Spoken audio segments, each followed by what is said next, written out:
Good morning. This is Susan, and Susan's Rambling is my channel. We're on day 5 of the 30-day garden produce recipes. I have several recipes for you. You remember that in South Dakota, our gardens are just beginning to heat up. I know some of you are in other states, and your gardenings are well advanced. But since we can't get in our gardens until the middle of May or possibly the first part of June, we're still trying to catch up with the rest of the nation. This one is cabbage slaw. Like all my recipes, or most of my recipes, it is a simple recipe and it takes longer to cut your vegetables than it does to actually make the recipe. You have your vegetables, you chop them all up. This one has olives in it, stuffed olives. It's just one that's a little bit different than anything else. And then you boil your dressing ingredients for 3 minutes, and while it's still hot, you pour it over your vegetables. And then you refrigerate for at least 24 hours before you serve. It is something that has to be made ahead of time, but the result and the flavor is there when you're ready to get it. There are several recipes I have today, and like yesterday, I made an oddball recipe in the end. The next one is marinated green salad. On this one, you take broccoli, cauliflower, tomatoes, celery. All those things can be grown. And then olives, you got olives in there, ripe olives this time, and a bottle of Italian dressing. This is very simple. Tomatoes, cherry tomatoes, and it's got water chestnuts in it. This is a very simple recipe again. I find that if you take a lot of your fresh vegetables and just cut them up into bite-sized pieces, and then you add Italian dressing on it, or any kind of dressing you want. French dressing, I use a lot of times Dirty Lynch dressing, or my homemade French dressing, Thousand Island dressing, any of that. You put any of that, or Italian dressing, and you toss your vegetables inside of that dressing, and you've got a very simple, easy salad. And it doesn't cost you that much. So there's your marinade green salad. Cauliflower, celery, ripe olives, the Italian dressing, broccoli, tomatoes, water chestnuts. Okay, there's that one. The next one is, well, I can't get my thing off here. Mock apple pie filling. Yes, I know we've talked about zucchini before, and how zucchini can be used as an apple pie filling. This, though, is not dehydrated, it is canned, okay? And it is a good recipe. In fact, I will be doing this recipe later on today. So, yeah, like I said, zucchini can take on any flavor from any of the foods that you have. It has no flavor basically of its own. It just takes on everybody else's flavor. And zucchini, everybody has zucchini. Too many zucchinis generally. Okay, so you just cook it up like you do apple pie filling. You can it, and then you water bath it.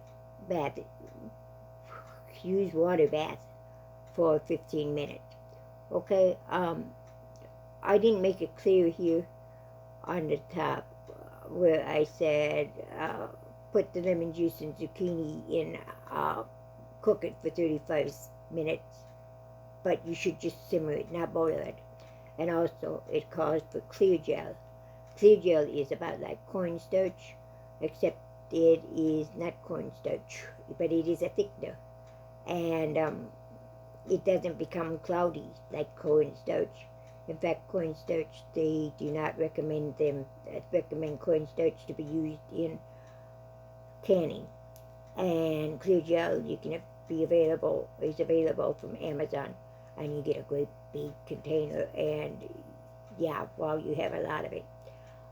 In fact, I got my clear gel, from a friend of mine when last year, when she gave me some tomatoes to be used, and I wanted to make her chili sauce, and I needed clear gel, and she said, I've got more clear gel that they sent me more clear gel than I'll ever be able to use in my lifetime.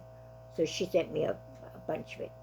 And I'm going to have to put in an order for clear gels, because I will use it for my chili sauce that is coming up when my tomatoes are ready.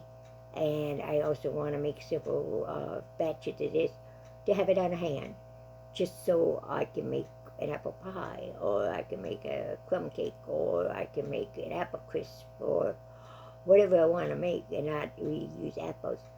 So that's what I'm going to do. I'm going to order more clear gel, and you can get it from Amazon. The next one, carrot bread. Yes, I know it's a little bit soon for a carrots, but I liked this recipe. And remember, these recipes all come from old cookbooks, generally church cookbooks. Although we get some 4-H groups, we have got some school group cookbooks. But anyway, these cookbooks have tried and true recipes from families, from cooks just like you and me, and they're generally very good. But I copy them as they are written in the cookbook, and some of these assume that you have basic cooking and baking knowledge. So this is one of those recipes again. Grated carrots. Anyway, it's a very simple recipe. It makes 2 loaves, and you put it together and you bake it. That's all there is to it. The next recipe I have, cabbage pineapple slaw. This is a favorite of mine. Except I don't use like I said, I get these recipes from church cookbooks, or school cookbooks, or any organization cookbook that I tried in true recipes. And I use do the cabbage, small pineapple tidbits, then I add an apple, miniature marshmallows, celery, and your mayonnaise. And you combine all these ingredients together, and you toss with your mayonnaise, with mayonnaise being last. And then it suggests that you serve in a bowl lined with lettuce, crown your salad with a wreath of unpared apple slices, and it will serve 4 to 6 people. Excuse me.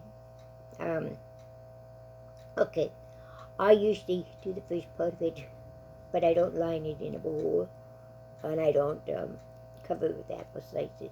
But that's just my opinion. That's just my way of doing it. I like the cabbage slaw itself. I just don't dress it up, because it's an everyday salad for us, and I don't dress it up. Maybe I should.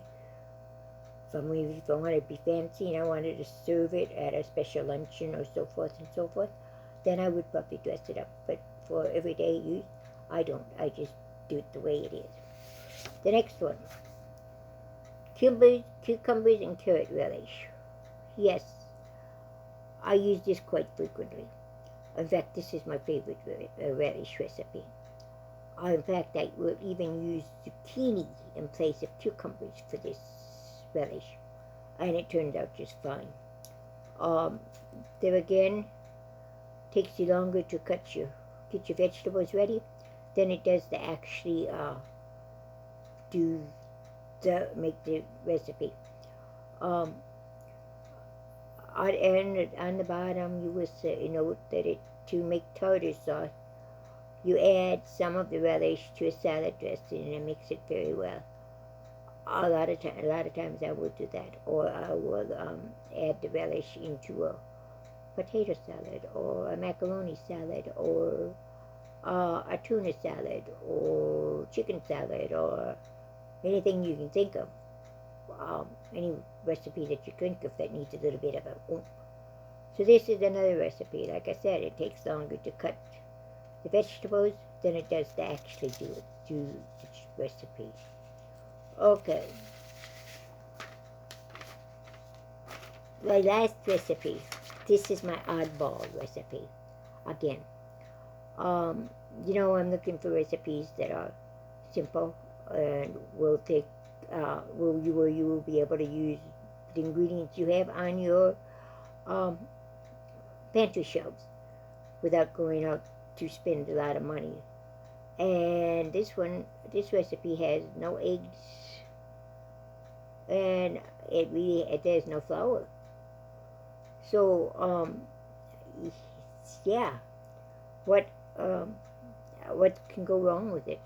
It's a war cake that was out of World War II, and I found a recipe book that had several of these recipes in, and I will be sharing more of them with you later on. But anyway, the cake without any eggs, without any flour. Okay, so yeah, I like recipes like that. Who knows whether we ever have eggs or flour or anything like that later on as we go along. So those are my recipes for today.